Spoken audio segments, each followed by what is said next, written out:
अलविदा जुमा के नमाज के वक्त में लखनऊ की जो सबसे बड़ी मस्जिद में से एक टीले वाली मस्जिद है, वहाँ पर माहौल क्या है जानने के लिए आया हूँ। आपको पता ही है कि हर वर्ग धर्म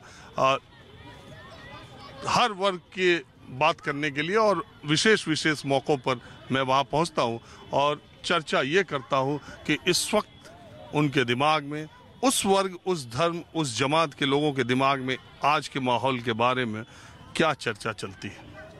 चर्चा यही चल रही है कि आज अलविदा का दिन है, खुशी का दिन है, हर घर में खुशी है और हिंदू मुसलमान सब मिलके मनाए। मेरे समझ से तो ये है। एक बात बताइए, अच्छा मैं थोड़ी दूसरी बात ये पूछ रहा हूँ कि ये महंगाई का असर आपकी ईद पर कितना, बेरोजगारी का और जो बातें कही जाती हैं धंधा का, कैसा चल रहा है आप लोगों को? अब भाई देखो, महंगाई तो आज से नहीं काफ़ी दिनों से चली आ रही है। जब से मोदी साहब आए हैं वो तो कहे कि हम तो घर घर ये कर देंगे वो कर देंगे। योगी साहब ने कहा कि हम घर घर ये करवा देंगे वो करवा देंगे, लेकिन ये आज तक कोई सपोर्ट मिला ही नहीं। और पहली बात, हिंदुस्तान हमारा भी है। इस देश में आज से नहीं, पुरखों से, जमाने से चले आ रहे, बड़े बड़े नवाब चले गए दुनिया। किसने कहा कि आपका नहीं? नहीं, मैं ये नहीं कह रहा हूँ कि आप मेरा नहीं है, सबका है हिंदुस्तान। हिंदुस्तान के रहने वाले मुसलमान भाई, हिंदू मुसलमान ऐसे रहे एक बन के, मैं ये चाहता हूँ। बस मेरे दिल में ये भावना है कि हिंदू मुसलमान भाई सब एक बना के रहें। तो आपको लगता है कि ये खाई बढ़ी है? नहीं, खाई बड़ी नहीं, लेकिन आप आंख से देखिए, आप नजर उठा के देख नहीं रहे पेपर में कैसे कैसे हालात सुनाई देते, कैसे कैसे उसमें नेट पे देते हैं, टीवी में दिखाते हैं। नेट ना देखा करो बाबा, जब देखने की चीज हो तो जो नेट तो और बहुत दिक्कत पैदा कर देखने की चीज जब बनाई है तो वो तो देखेंगे लोग। उसमें तरह तरह की बातें आती हैं, कहीं मुसलमान मारे जा रहे हैं, कहीं हिंदू मारे जा रहे हैं। अभी देखिए, अभी देख लीजिए, जो जैसा करे उसके साथ वैसे करना चाहिए। अच्छा आप बताएं, मैं आप लोगों के बीच में ये जानने के लिए आया हूँ कि अभी पीछे एक हफ्ते में उत्तर प्रदेश में तमाम घटनाएं घटी, बहुत तरह की चर्चा चली, बहुत तरह का ये हुआ। सारे आप यहाँ लखनऊ में भी देखे होंगे और पूरे उत्तर प्रदेश में हाई अलर्ट हुआ, गश्त हुई। आज भी हाई अलर्ट पे पूरा जुमे की नमाज पर कि असामाजिक तत्व माहौल न बिगाड़े। आपको लगता है कि अपराधियों का जो मसला है वो अपराधियों तक है, इसमें धर्म बीच में लाके या लाया जाता है? और कई बार जनता भी इस भावना का शिकार होती है।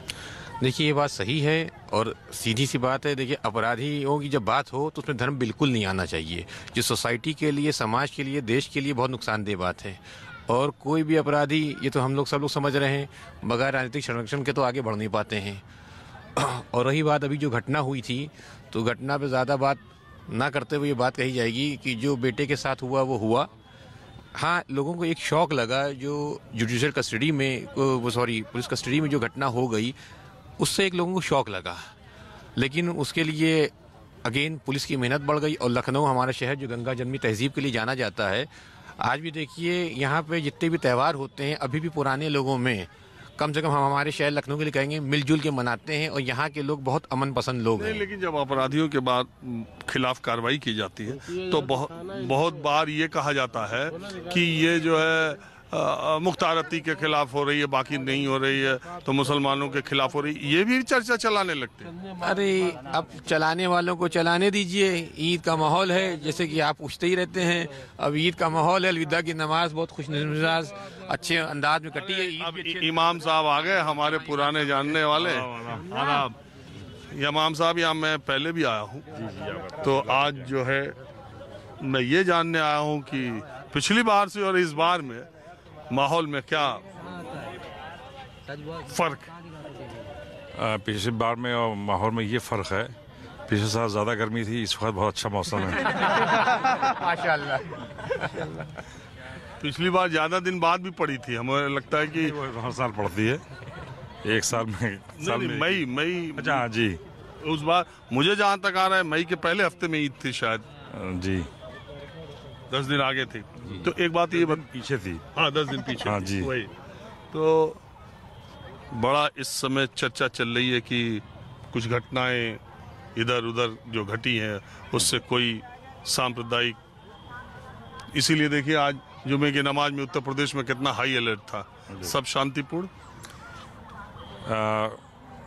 जो ये ईद का त्यौहार है वो जाहिर है कि वो खुशियाँ लेके आता है, और साल भर के बाद ईद आती है, अलविदा आती है, जुम्मतुल-विदा आता है, तो लोगों को इंतज़ार रहता है ईद का भी। और इस टीले वाली मस्जिद में जुम्मतुल-विदा बरसों से होती चली आ रही है, इसलिए इसका लोगों को इंतज़ार रहता है। और लखनऊ के अलावा क़ुर्ब जवार से यहाँ लोग आके जुम्मतुल-विदा में शिरकत करते हैं। आपने देखा होगा कि नन्हे नन्हे बच्चे भी थे और बहुत ही ज़ईफ़ लोग भी थे, बूढ़े बूढ़े लोग भी थे, जो अंदर मस्जिद में पहले से आ जाते हैं, काफ़ी पहले से।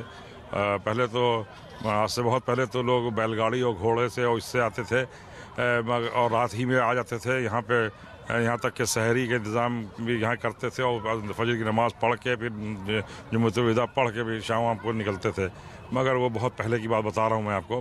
मगर अब तो आपके पास वाहन की कमी नहीं है, हर चीज़, किसी चीज़ की कमी नहीं है, और आप कम वक्तों में ज़्यादा सफ़र कर रहे हैं आप, और उसकी वजह से कम्युनिकेशन गैप भी ख़त्म हो चुका है। उसकी वजह से अब तो मिनटों में मजमा आता है और नमाज़ पढ़ के अपने अपने घरों को रवाना हो जाता है। ये तो अच्छी अच्छी बातें आपने कही, और लेकिन मैं जानना चाह रहा हूँ कि दिमाग में ये तो ईद पे सब लोग कहते हैं अमन और भाईचारे का और मोहब्बत का पैगाम संदेश सब तक पहुँचे और भाईचारा, वो है सब कुछ जो कहा जा रहा है समाज में? देखिए,